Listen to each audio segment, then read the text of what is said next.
ছেলে কি বলবো, মানে এইসব এই বয়সে এসে দেখতে হয়। আগে আপনার ভাই উঠার আগে আমি ঘুম দিতাম, উঠে নাস্তা পানি সব বানাই রেডি গুছিয়ে রাখতাম। আপনার ভাই উঠতো, গোসল করতো, খাইতো, অফিসে যেত। আর এখন এখন মানে ওঠে সকাল 10টায়, তার আগে তার ঘুমই ভাঙে না।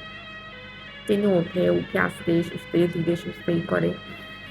আর আমার ছেলেটাও কি বলবো, এত বোকা শোখা ভাবি, এত সরল। আমার বাচ্চাটা সকালে উঠে নাস্তা বানাবে, বউয়ের জন্য কফি বানাবে, আমাকেও চা করে দিবে। মানে আর কত কিছু যে দেখবো এই বুড়ো বয়সে ভাবি, বলার মতো ভাবি, কি বলবো।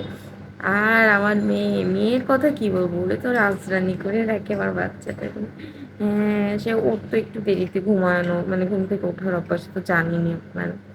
তো ও দেরিতে ওঠে, আমার জামাই বাবা যে উঠে সুন্দর মতো নাস্তা পানি বানায়। হ্যাঁ, আমি কয়দিন যে ছিলাম তো মাঝখানে, আমাকে খুব সুন্দর করে আপ্যায়ন করে চা এনে দিত, মেয়েকে কফি করে দিত, যে ঘুম থেকে উঠে তো আহারে সে কি মহব্বত, সে কি মহব্বত, ঠিক লেলা মজনুর মতো মহব্বত।